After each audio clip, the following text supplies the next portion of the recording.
마태복음 11장 우리 예수님께서 나귀 새끼를 타시고 예루살렘 성전에 입성하시는 장면을 먼저 잠깐 살펴보겠습니다. 이 말씀은 전에도 제가 설명드린 적이 있는데 다시 한 번 더 말씀을 나누기를 원합니다. 1절부터 한번 읽어보겠습니다. 그들이 예루살렘에 가까이 와서 감람산 벳바게와 베다니에 이르렀을 때 예수께서 제자 중 둘을 보내시며 이르시되 너희는 맞은편 마을로 가라.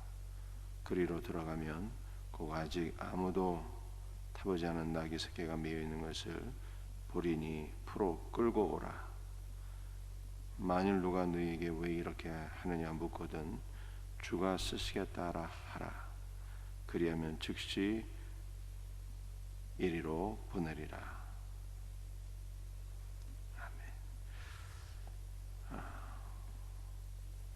예수님께서 벳바게와 베다니에 이르렀을 때 제자 중 둘을 맞은편 마을로 보내시면서 나귀 새끼, 아직 아무도 타보지 않은 나귀 새끼가 있는 것을 풀어서 끌고 오게 하시고 나귀 새끼를 타시고 예루살렘에 입성하는 장면이잖아요. 그렇죠? 우리 많은 사람들이 이 본문을 이해할 때에 예수님은 만왕의 왕이시나 심히 겸손하여서 나귀 새끼를 타시고 예루살렘에 입성하셨다. 예수님의 겸손을 강조하고 있습니다. 물론 그러한 의미도 없는 것은 아니겠지만 본문이 말씀하고 있는 강조점은 아니라고 생각해요. 여러분들 일단 오늘 본문 말씀을 보게 되면은 예수 그리스도의 주권이 강조가 되어 있는 것을 볼 수가 있습니다. 나귀 새끼를 풀어서 가지고 오라 이렇게 말씀하셨는데 그 나귀의 주인이 묻지 않습니까?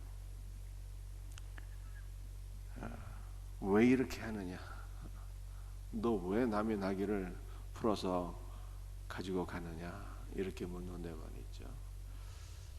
제자들이 답변하기를 주가 쓰시겠다 하라. 주님이 쓰신다는 거예요.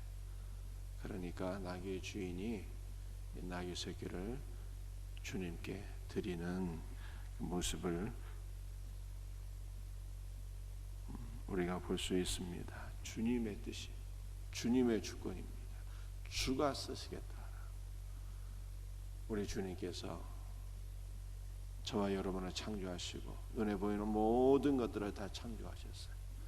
우리 주님은 만물의 창조자예요. 만물의 머리가 되시고 주인이 되시는 거예요. 그러므로 모든 것이 주님께로부터 왔고 주님을 위하여 존재하며 다시 주님께로 돌아가는 것입니다. 저와 여러분의 모든 것들이 다 주님의 것이에요. 우리의 가정도, 우리의 직장과 사업장도, 우리의 몸도, 우리의 시간도, 우리의 물질도, 우리의 지혜와 지식도, 우리에게 속한 모든 것이 사실은 다 주님께 속한 것이고 주님의 것입니다. 그러므로 우리의 모든 것이요 다 주님을 위해서 쓰임 받아야 돼요. 그리고 사실은 이것이 11조 정신이에요. 주님의 주권을 인정하는 것이. 이 주님의 주권을 인정하지 않으면은 하나님 앞에 온전히 쓰임받기 어렵습니다. 내 것을 가지고 무엇을 하려고 하면은 이게 아깝거든요. 내 것을 가지고 무엇을 하려고 하게 되면은 반대급부를 요구하게 돼요. 주님, 내가 이만큼 많이 헌신했는데 주님은 나를 위해서 무엇을 해주려 하십니까? 이 반대급부를 요구하게 되고 주님과 거래하게 된다. 그런데 아무리 많이 헌신을 한다 할지라도 다 우리는 주님의 것을 주님께 드릴 뿐이에요. 그러니까 자랑할 것이 없는 거죠. 오히려 쓰임받게 되었으니 감사와 찬송과 영광을 주께 돌려드릴 뿐입니다. 주님의 주권을 인정하는 믿음이 저와 여러분에게 있기를 주 예수의 이름으로 축복합니다. 여러분들 이 본문 말씀은 마태복음에도 나와 있는데요. 마태복음 21장에 이 말씀이 병행 구절이 되겠습니다.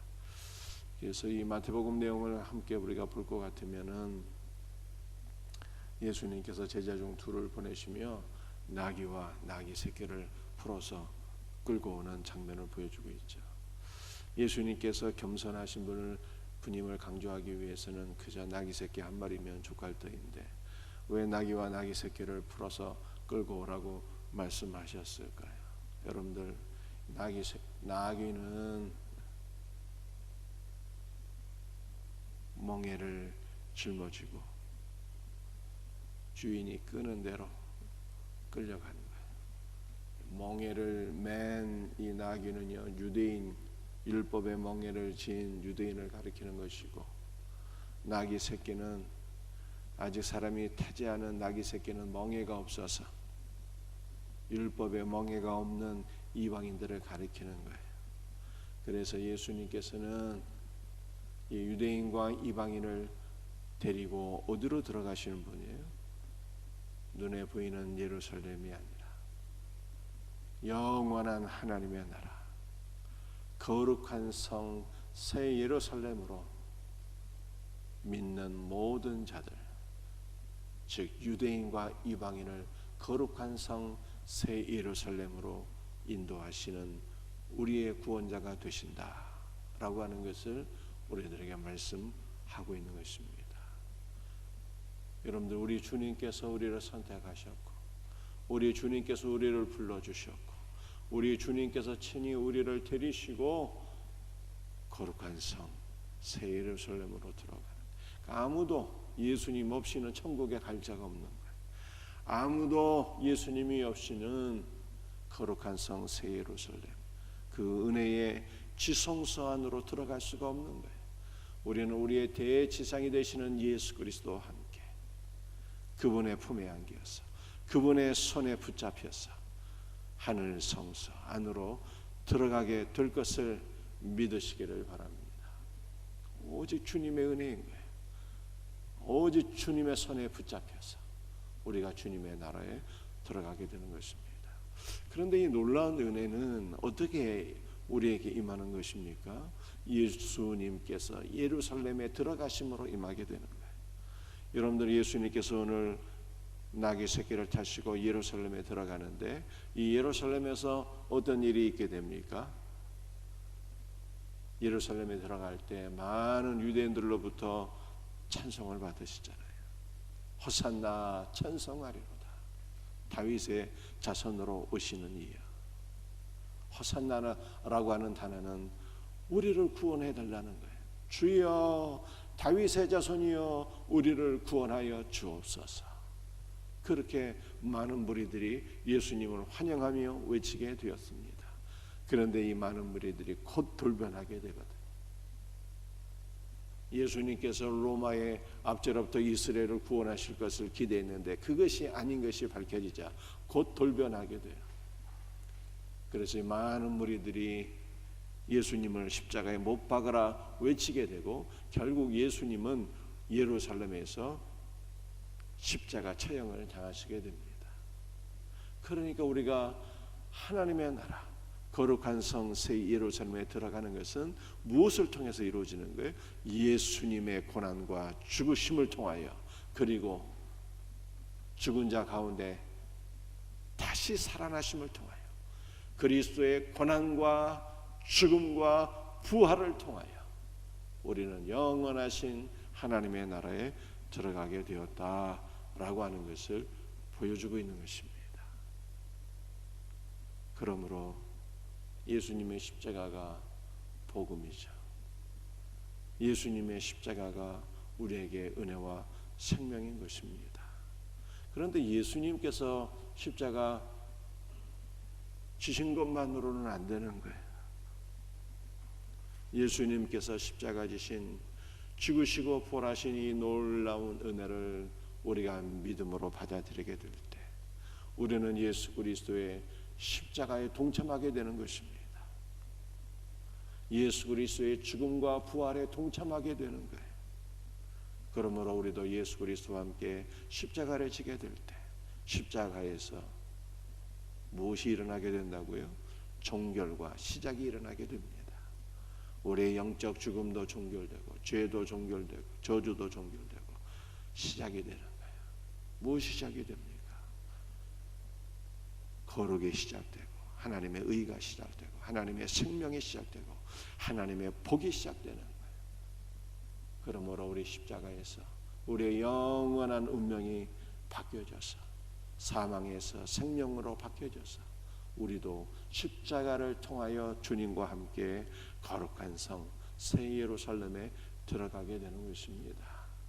이 놀라운 은혜가 우리 모두에게 날마다 경험되어지기를 주 예수의 이름으로 축복합니다. 여러분 오늘 본문 말씀에 보시게 되면은 우리 예수님께서 무화과나무를 저주하신 사건이 또 기록되어 있죠. 여러분들이 이 말씀 기억하십니까? 12절부터 한번 읽어보시겠습니다. 이튿날 그들이 베다니에서 나왔을 때에 예수께서 시장하신지라 멀리서 잎사귀 있는 한 무화과나무를 보시고 혹 그 나무에 무엇이 있을까 하여 가셨더니 가서 보신즉 잎사귀 외에 아무것도 없더라. 이는 무화과의 때가 아님이라. 예수께서 나무에게 말씀하여 이르시되 이제부터 영원토록 사람이 내게서 열매를 따먹지 못하리라 하시니 제자들이 이를 듣더라. 여러분들 우리가 복음서를 읽을 때 이 의문점을 가지게 되는 말씀 가운데 하나가 이 무화과 사건이잖아요. 예수님께서 한 무화과 나무를 보시고 열매가 있을까 기대하여 열매를 찾아보았더니 열매가 없어서 이 무화과 나무를 저주하셨어요. 그런데 참으로 아이러니한 것은 이 무화과 나무가 무엇을 잘못했는가 하는 것입니다. 이 무화과 나무는 아직 무화과의 열매를 맺을 때가 되지 않았다는 거예요. 그렇다면 아무런 잘못도 없는 무화과 나무를 예수님께서 저주하신 것일까요?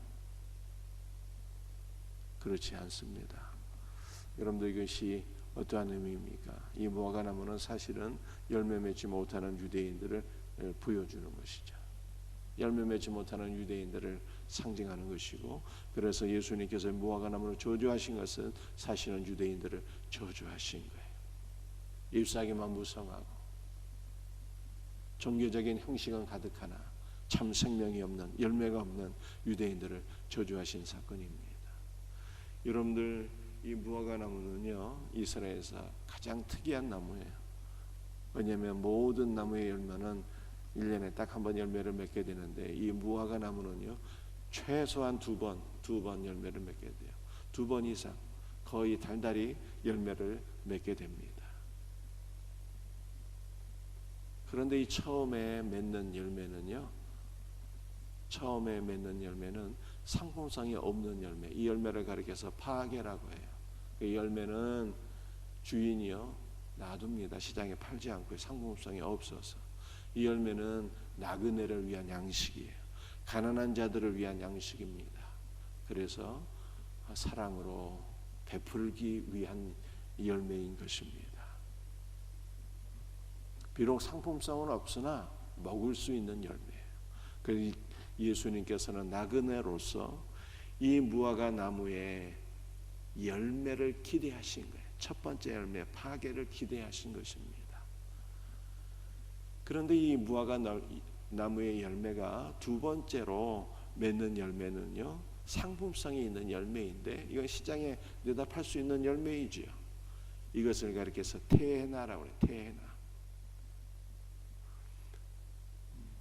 이 테헤나가 열리게 되면 주인은 이 열매를 따서 시장에 내다 팔아서 가족을 부양하고 자녀들 학비도 충당하고 이렇게 하는 것입니다.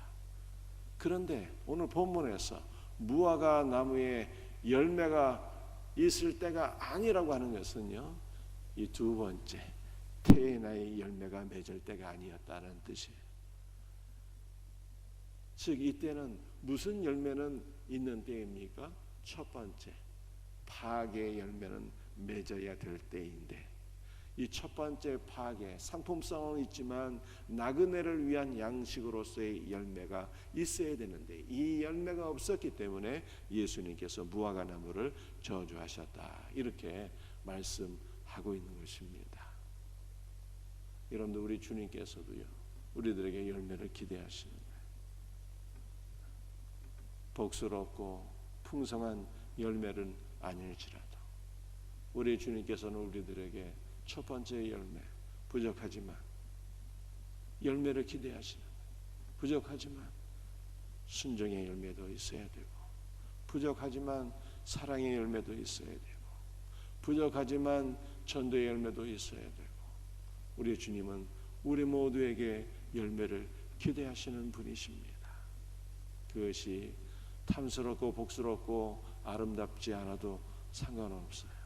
미약하지만 첫 번째 열매를 맺기를 우리 주님은 기대하십니다. 그리고 우리 모두는요, 다 열매를 맺을 수가 있는 거예요. 어떻게 맺을 수 있어요?